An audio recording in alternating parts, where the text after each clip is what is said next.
বেশ বেশ বেশ। মহারাজ কৃষ্ণচন্দ্র, এইবার তাহলে আসল কথায় আসি। আগামী 19শে বৈশাখ আমার মেয়ের বিবাহ। আপনাদের সকলের নিমন্ত্রণ রইল। নিন আমার পক্ষ থেকে এই নিমন্ত্রণ পত্রখানা গ্রহণ করুন। আমি এই নিমন্ত্রণ পত্র গ্রহণ করলাম খাম্বাজ রাজ। ধন্যবাদ ধন্যবাদ মহারাজ। সমস্ত রাজ সভাসদগণ, আপনাদের আমন্ত্রণ রইল। আপনারা কিন্তু অবশ্যই আমার মেয়ের বিবাহ অনুষ্ঠানে আসবেন। আমি কিন্তু আপনাদের পথ চেয়ে বসে থাকবো। হ্যাঁ হ্যাঁ অবশ্যই অবশ্যই আসবো, সবাই আসবো। এই কে আছিস? একটু জল মিষ্টি নিয়ে আয়। না না না, আজ কি আর কিছু খাবো না। আসলে বিয়ের এই নিমন্ত্রণ পত্র দিতে অনেকগুলো জায়গায় যেতে হবে তো। ও ও, আচ্ছা আচ্ছা, ঠিক আছে ঠিক আছে। তাহলে আজকে আমি আর জোর করলাম না। তবে এর পর যেদিন আসবেন সেদিন কিন্তু আমি না খাইয়ে ছাড়বো না। অবশ্যই অবশ্যই।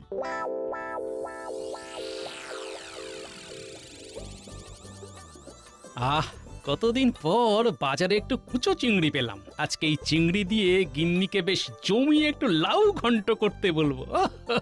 কতদিন লাউ ঘন্ট খাই না। আরে ওটা মন্ত্রী না? হ্যাঁ, সাথে তো দেখছি বটা ঘটাও আছে। এই অন্ধকারে দাঁড়িয়ে ওরা কি কথা বলছে? না না, পুরো ব্যাপারটা দেখতে হচ্ছে তো। শোন বটাঘটা, সামনের 19শে বৈশাখ খাম্বাজ রাজার মেয়ের বিয়ে। সবাই খাম্বাজ রাজার মেয়ের বিয়েতে যাচ্ছে। রাজবাড়ি একদম ফাঁকা। কি বলছেন মন্ত্রীমশাই? রাজবাড়ি ফাঁকা? তাহলে তো মন্ত্রীমশাই এটা একটা সুবর্ণ সুযোগ, কি বলেন?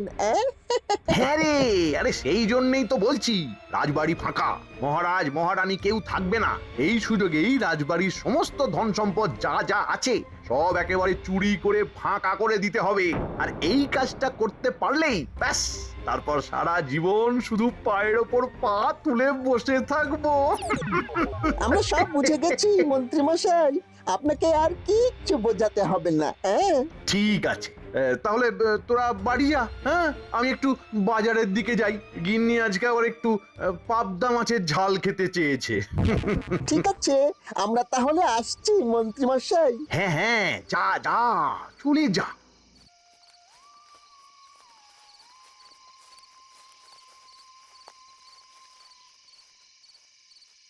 আচ্ছা, তাহলে এই ব্যাপার। রাজবাড়িতে চুরি করার পরিকল্পনা করছেন মন্ত্রী মশাই, কিন্তু এটা তো হতে দেওয়া যাবে না। আমি কি তাহলে মন্ত্রী মশাইয়ের এই কথাটা মহারাজকে বলবো? না না, আমার কাছে তো কোনো প্রমাণ নেই।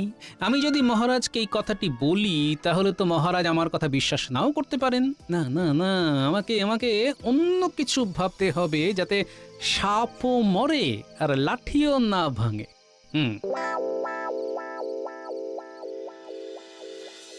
কি গো, বলি রান্না ভালো হয়নি? না গিন্নি, একটা বিষয় নিয়ে খুব চিন্তা করছি বুঝলে।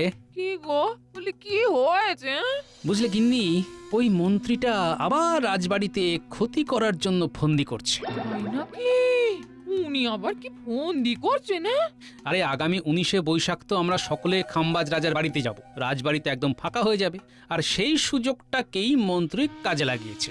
মন্ত্রী বটা ঘটাকে দিয়ে রাজবাড়িতে চুরি করার ফন্দি করছে বুঝলে। হ্যাঁ, বলো কি? তাহলে তো এই কথাটা মহারাজকে জানাতে হবে। না গিন্নি, এটাই তো সমস্যা। আমার কাছে তো কোনো প্রমাণ নেই গিন্নি, তার জন্যই তো মহারাজকে কিছু বলতেও পারছি না। কিন্তু আমাকে যেভাবেই হোক মন্ত্রীকে আটকাতে হবেই। কিছু ভেবে পেলে? না গিন্নি, সন্ধ্যা থেকে এটাই ভাবছি, কিন্তু কিছুতেই কিছু উপায় খুঁজে পাচ্ছি না। আচ্ছা, রাজবাড়িতে যদি কেউ পাহারায় থাকেন তাহলে তো মন্ত্রী বটা ঘটাকে দিয়ে চুরি করাতে পারবে না। খাম্বাজ রাজার মেয়ের বিবাহ, খাম্বাজ রাজা সবাইকেই তার বাড়িতে ভোজ খাবার জন্য আমন্ত্রণ জানিয়েছেন। সেখানে রাজবাড়িতে পাহারা দেবার জন্য কেই বা থাকবে বলো? আমি ভাবছি আমি নিজে থেকে যাব নাকি। হ্যাঁ, তা থাকতে পারো, তবে তোমার যা ঘুম, চোর চুরি করে পালালেও তুমি টের পাবে না। তখন তখন ওই মন্ত্রী দেখবে তোমার ওপর উল্টো দোষ দিচ্ছে। না না না না, তুমি বরং অন্য কিছু ভাবো। হ্যাঁ, কি করি বলো তো, কিছুই তো মাথায় আসছে না। আগে খেয়ে নাও তো দেখি, তারপর না হয় এইসব নিয়ে পরে চিন্তা করবে। খাও খাও খাও। পেয়েছি গিন্নি, উপায় পেয়েছি। ওই মন্ত্রীকে জব্দ করার উপায় পেয়েছি। পেয়েছো? পেয়েছো উপায়? এই এই এই এই এই আমাকে বলো না কি উপায় গো?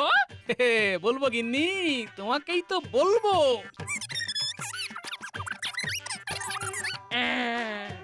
এটা তো দারুণ ব্যাপার। হ্যাঁ গো, তোমার মাথায় এত বুদ্ধি কোথা থেকে আসে বলো তো? হ্যাঁ, তোমার হাতের এই লাউ চিংড়ি খেয়ে গো। এই নাও নাও নাও নাও, এবার খাওয়াটা শেষ করো দেখি। খাও খাও খাও। দাও দাও দাও, আরেকটু লাউ চিংড়ি দাও দেখি। হ্যাঁ হ্যাঁ হ্যাঁ হ্যাঁ।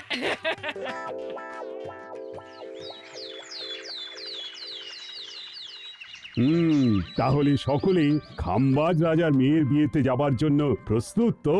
হ্যাঁ মহারাজ। মহারাজ আমরা আমরা সবাই প্রস্তুত। বেশ বেশ, তবে আজকের মতো সভা এখানেই শেষ।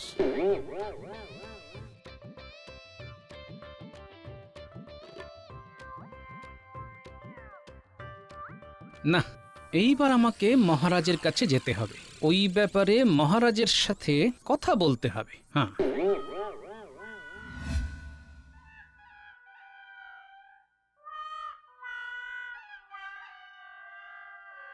তাহলে মহারাজ, আমাদের রাজসভার সকল সদস্য খাম্বাজ রাজার মেয়ের বিবাহ হতে যাচ্ছে তো? হ্যাঁ মহারানী, সবাই যাচ্ছে, আর সবাই খুব উৎসাহিত। বেশ বেশ, তাহলে মহারাজ আসবো? আরে গোপাল, এসো এসো এসো। মহারাজ, আপনার সাথে একটি খুব জরুরি দরকার ছিল মহারাজ। মহারাজ, আমি, আপনি, রানীমা, রাজসভার সমস্ত সদস্যগণ মিলে খাম্বাজ রাজার মেয়ের বিবাহ হতে যাচ্ছি। এটা যেমন খুব আনন্দের কথা, তেমনি এটা একটা বিশাল চিন্তার কথাও মহারাজ। চিন্তার কথা? কি চিন্তার কথা গোপাল? আমি তো ঠিক বুঝতে পারছি না। একটু খোলসা করে বলো তো গোপাল। দেখুন মহারাজ, আমরা সবাই যদি রাজবাড়ি ছেড়ে চলে যাই, তবে তো পুরো রাজবাড়ি ফাঁকা হয়ে যাবে। আর সেই সুযোগে কেউ যদি রাজবাড়িতে চুরি ডাকাতি করে, তখন কি হবে মহারাজ? তাই তো, আমি তো এই কথাটা ভেবেই দেখিনি। হ্যাঁ মহারাজ, একবার ভেবে দেখুন, আপনি খাম্বাজ রাজার মেয়ের বিবাহতে যাচ্ছেন, এই কথাটা কিন্তু সকল গ্রামবাসী জানে। আর কোনোভাবে যদি কোনো চোর ডাকাতের কানে এই কথাটা পৌঁছয়, তবে কিন্তু তারা উঁত পেতে থাকবে কখন আমরা রাজবাড়ি থেকে যাব আর তারা প্রবেশ করবে। তাই মহারাজ বলছি, আগে থেকেই আমাদের সাবধান হয়ে যাওয়া উচিত। হ্যাঁ মহারাজ, গোপাল কিন্তু প্রত্যেকটা কথা একদম ঠিক বলেছে। সেটাই তো, কিন্তু কি করব, মানে কিছুই তো বুঝতে পারছি না। কাউকে একটা দায়িত্ব দিতে হবে, যে খুব ভালোভাবে রাজবাড়ি সামলে রাখতে পারবে। কিন্তু কাকে দায়িত্ব দেওয়া যায় বলতো রানী? মানে দায়িত্ব নেবার মতো কেউই তো নেই। সবাই তো খাম্বাজ রাজার মেয়ের বিবাহ হতে যাচ্ছে। আর বাইরের কাউকে পাহারায় রাখতে গেলে সেটা তো অনেক ব্যয় সাপেক্ষ হয়ে পড়বে মহারাজ। সেটাই তো কথা। তাহলে উপায়? উপায় একখানা আছে রানীমা। উপায় আছে? কি উপায় গোপাল? মহারাজ, আপনি বরং নবাব বাহাদুরকে রাজবাড়ির দায়িত্ব দিয়ে যান, তাহলে দেখবেন আমার রাজবাড়ির একটা জিনিসও এক চুলো সরবে না। নবাব বাহাদুর? কি বলছো গোপাল? এই তোমার মাথা টাথা ঠিক আছে তো নাকি? নবাব বাহাদুরে খেয়ে দে কাজ নেই, উনি নিজে এসে আমার রাজবাড়ি পাহারা দেবেন? দাঁড়ান মহারাজ, আমার মনে হচ্ছে গোপালের মাথায় নিশ্চয়ই কোনো বুদ্ধি আছে। কি গোপাল, আমি ঠিক ধরেছি তো? আপনি মহারানী, আপনি কখনো ভুল হতে পারেন? মহারাজ, আমার মাথায় একটা জব্বর উপায় আছে। কি উপায় গোপাল? বলো বলো বলো। শুনুন তবে। বুঝে গেলেন তবে? এতে আপনার খরচাও বেঁচে গেল আর রাজবাড়িও সুরক্ষিত থাকলো।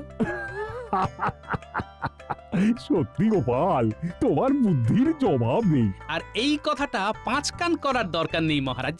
হ্যাঁ, ঠিক আছে ঠিক আছে, তুমি যেভাবে বলবে ঠিক সেভাবেই হবে। ঠিক আছে মহারাজ, কাল তাহলে সকাল সকাল চলুন মুর্শিদাবাদের উদ্দেশ্যে রওনা হয়ে পড়ি। হ্যাঁ, তাই কর তাই কর। আরে কৃষ্ণচন্দ্রজি, তুমি? হঠাৎ মুর্শিদাবাদে? আরে এসো এসো এসো এসো। আরে সাথে গোপালও আছে দেখছি। কি ব্যাপার? খুব বিপদে পড়ে আপনার কাছে এসেছি জাহাপনা। ইয়ে মানে কি বিপদ? কি হয়েছে? আসলে জাহাপনা, আমার কোষাগারের অবস্থা বর্তমানে খুব খুব খারাপ। আমাকে দয়া করে কিছু অর্থ ঋণ হিসাবে দিয়ে সাহায্য করুন। আমি কথা দিচ্ছি, আমি কিছুদিনের মধ্যেই আপনার সব অর্থ ফেরত দিয়ে দেব। নবাব বাহাদুর, এই সুযোগ মহারাজা কৃষ্ণচন্দ্রের থেকে রাজবাড়িটা দখলে করার এই সুবর্ণ সুযোগ হাতছাড়া করবেন না। হ্যাঁ, উজির, তুমি একেবারে ঠিক বলেছো। কৃষ্ণচন্দ্র, তোমাকে আমি অর্থ দিয়ে সাহায্য করতে পারি। তার জন্য আমার কাছে তোমাকে কিছু বন্ধক রাখতে হবে, আর তার সাথে তোমাকে কিছু সুদও প্রদান করতে হবে। যে হ্যাঁ নবাব, সে আমি জানি, আর সেই জন্যই তো আমি কৃষ্ণনগর রাজবাড়ির দলিল দস্তানা নিয়ে এসেছি। আপনি আপনি দয়া করে এটি গ্রহণ করে আমাকে বাঁচান নবাব বাহাদুর, বাঁচান। আরে কৃষ্ণচন্দ্র তো দেখছি বাজনা ছাড়াই নাচতে শুরু করে দিয়েছে। তা তোমার কত অর্থ ঋণ হিসেবে চাই? 10 মোহর জাহাপনা। হ্যাঁ, মাত্র 10 মোহর? মাত্র 10 মোহরের জন্য তুমি আমার কাছে ঋণ চাইতে এসেছো? তাহলে বুঝুন জাহাপনা, কৃষ্ণনগরের অবস্থা কতটা খারাপ। হ্যাঁ, ইয়ে মানে সে ঠিক আছে, কিন্তু কিন্তু মাত্র 10 মোহরের জন্য তুমি রাজবাড়িটা বন্ধক রাখতে চাইছো? মানে জাহাপনা, আমি আসলে আপনাকে ঠকাতে চাই না। আমাকে ঋণ দেবার পরিবর্তে আপনারও যাতে কোনো ক্ষতি না হয়, সেই জন্য আমি আমার রাজবাড়ির দায়িত্ব আপনাকে দিচ্ছি। ঠিক আছে ঠিক আছে, তবে কৃষ্ণচন্দ্র, যতদিন না তুমি আমাকে 10 মোহর শোধ দিতে পারছো, ততদিন কিন্তু তুমি রাজবাড়িতে থাকতে পারবে না। আমি আমার সৈন্য সামন্ত নিয়ে ওই কয়েকদিন কৃষ্ণনগরে গিয়ে থাকবো। আসলে অনেকদিন কোথাও থাকা হয় না তো। হ্যাঁ জাহাপনা, আপনার যেমন ইচ্ছে। আমি আমি কাল সকালের মধ্যেই রাজবাড়ি ফাঁকা করে দেব। আচ্ছা বেশ বেশ বেশ, কই কই দাও দেখি তোমার রাজবাড়ির দলিলখানা। এই নিন জাহাপনা। এই নাও 10 মোহর। তাহলে জাহাপনা, আপনাকে সুদ হিসেবে কত দিতে হবে? 10 মোহরের সুদ হলো গিয়ে 1 মোহর। তাহলে সর্বমোট আপনি পাবেন 11 মোহর, তাই তো? আগে হ্যাঁ। জাহাপনা, আপনি আমার অনেক বড় উপকার করলেন। আপনার এই ঋণ আমি কোনোদিনও ভুলবো না, কোনোদিনও না। ভুলে গেলেই ভালো। তাহলে মাত্র 10 মোহরের পরিবর্তে কৃষ্ণনগরের রাজবাড়ি আমার। আচ্ছা আচ্ছা আচ্ছা, ঠিক আছে ঠিক আছে, এত কান্নাকাটি করতে হবে না। হ্যাঁ, ইয়ে মানে ঠিক আছে কৃষ্ণচন্দ্র, এখন তবে এসো তোমরা, আমার আবার শয়নের সময় হয়ে হলো। আগে হ্যাঁ জাহাপনা, চলো চলো গোপাল, চলো। হ্যাঁ মহারাজ, চলুন চলুন।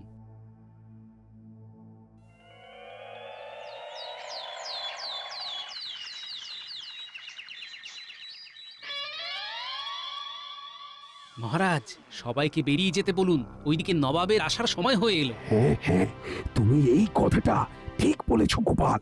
ইয়ে মহারাজ, তাহলে রওনা দেওয়া যাক নাকি? হ্যাঁ মন্ত্রী, তুমি সবাইকে নিয়ে বেরিয়ে পড়ো, আমরা আসছি। আচ্ছা মহারাজ, এই এই চলো চলো চলো চলো চলো, দেরি হয়ে যাবে, চলো।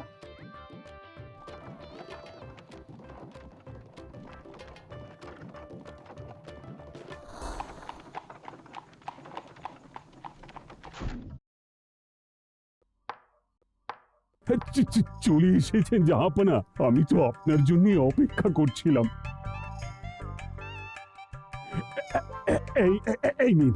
এই নিন প্রাসাদের চাবি। দাও। আমি তাহলে আসছি। হ্যাঁ হ্যাঁ হ্যাঁ, এসো এসো এসো। হ্যাঁ ঠিক আছে, ঠিক এসো।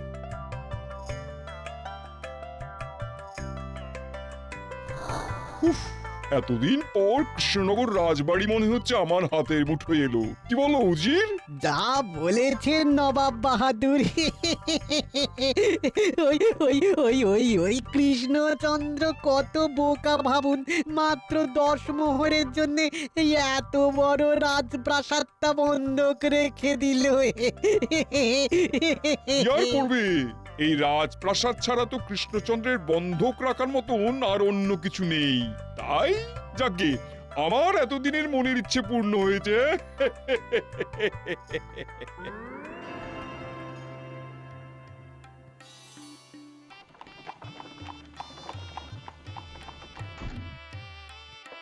আসুন আসুন আসুন আসুন মহারাজ কৃষ্ণচন্দ্র, আসুন মহারানী, আসুন। এসো এসো মন্ত্রী, আরে আরে গোপাল যে, এসো এসো এসো এসো এসো এসো। একেবারে সকলকে নিয়ে চলে এলাম। খুব খুব ভালো করেছেন, খুব ভালো করেছেন। তার রাস্তায় আসতে কোনো অসুবিধে হয়নি তো? না না, কোনো অসুবিধে হয়নি। বেশ বেশ বেশ, চলো চলো চলো চলুন, তবে ভেতরে যাওয়া যাক, চলো।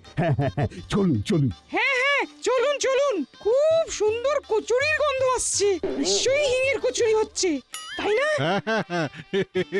আসুন আসুন আসুন আসুন আসুন আসুন আসুন আমার সাথে আসুন আসুন।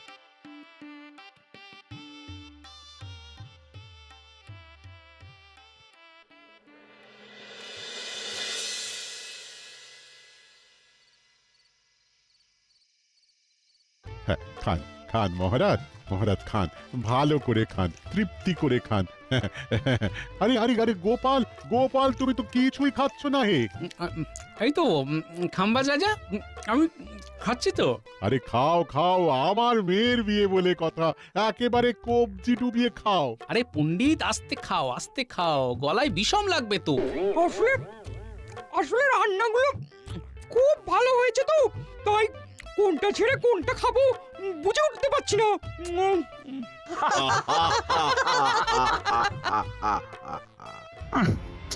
আহা, কিছুতেই শান্তি পাচ্ছি না। ওইদিকে বটা ঘটা ঠিক মতো কাজটা করতে পারলো কিনা কে জানে। আরে মন্ত্রী মশাই, হ্যাঁ আপনি তো কিছুই খাচ্ছেন না দেখছি, খান খান, ভালো করে খান। না না, এই তো খাচ্ছি, এই তো খাচ্ছি। মন্ত্রী মশাই, আপনি যাদের নিয়ে এত চিন্তা করছেন তারা এখন ধোলাই খেতে ব্যস্ত।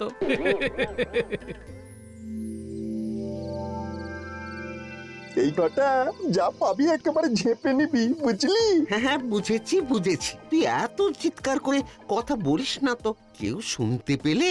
আরে ধুর, রাজবাড়িতে এখন কেই বা আছে যে শুনতে পাবে? এত কথা না বলে আমার সাথে আয়। আরে এই ফুলদানিটা কি সুন্দর! সত্যি তো, দারুণ দেখতে। বাইরে বিক্রি করলে অনেক দাম পাওয়া যাবে। নিয়ে নে বটা, নিয়ে নে। এই রে, কে যেন আসছে। কিন্তু মন্ত্রী মশাই যে বলেছিল রাজবাড়ি ফাঁকা, কেউ নেই। তার মানে মন্ত্রীমশাই আমাদের ফাঁসাতে চেয়েছেন। এইবার কি করবি? এই কেরে তোরা এখানে কি করছিস? ইয়ে মানে আমি মানে ওরে এত বড় সাহস, রাজবাড়িতে চুরি করতে এসেছিস? আমি না আমরা ঘটা পালা রে।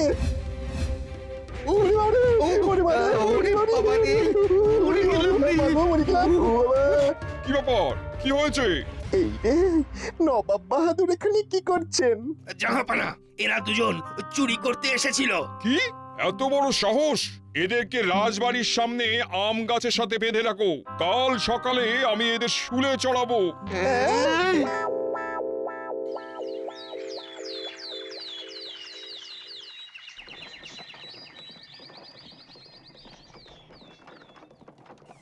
এতক্ষণে মনে হয় বটা ঘটা রাজবাড়ি একেবারে ফাঁকা করে দিয়েছে। উজির, এদের শুলে চড়ানোর ব্যবস্থা করো। না জাহাপনা, আমাদের ছেড়ে দিন। হ্যাঁ, যাবো না, দয়া করে আমাদের ছেড়ে দিন। আমরা আর এই ভুল করব না। আমার কাছে চুরির কোনো ক্ষমা নেই। কি হলো উজির, তুমি দাঁড়িয়ে আছো কেন? ইয়ে মানে হ্যাঁ হ্যাঁ হ্যাঁ, জাহাপানা, যাচ্ছি। কি বটা ঘটা তোদের এইভাবে কে বাঁধলো? কি হয়েছে জাহাপনা? এ কি কৃষ্ণচন্দ্র, তুমি এত তাড়াতাড়ি চলে এলে? হ্যাঁ জাহাপনা, এই নিন 10 মোহর, আর তার সুদ 1 মোহর, মোট 11 মোহর। নিন জাহাপানা, ধরুন। হ্যাঁ, ইয়ে মানে হ্যাঁ হ্যাঁ হ্যাঁ হ্যাঁ হ্যাঁ আসল সুদ তাহলে সব মিটে গেল, কিন্তু এই বটা ঘটা কি করেছে? এরা রাজবাড়িতে চুরি করতে গিয়ে ধরা পড়েছে। জাহাপানা এদের শুলে চড়াবে বলে ঠিক করেছে। এই রে, কি চুরি? এত বড় সাহস! মহারাজ আমাদের ক্ষমা করে দিন, আমরা এইসব করতে চাইনি। মন্ত্রী মশাই, হ্যাঁ মন্ত্রী মশাই আমাদের বলেছে চুরি করতে। হ্যাঁ মহারাজ, এই মন্ত্রী মশাই আমাদের বলেছিল। মিথ্যা কথা মহারাজ, একদম একদম মিথ্যা কথা। এই এই এই একটা দেব না এমন আমার নামে মিথ্যা কথা বলা, হ্যাঁ আমার নামে? মহারাজ মহারাজ, আপনি ওদের কথা একদম বিশ্বাস করবেন না, ওরা আপনাকে মিথ্যে কথা বলছে। কোনো মিথ্যে কথা নয়, এটাই সত্যি। কি মন্ত্রী মশাই, তাই তো? ইয়ে মানে থাক, মানেটা আমিই বলে দিচ্ছি মন্ত্রী মশাই।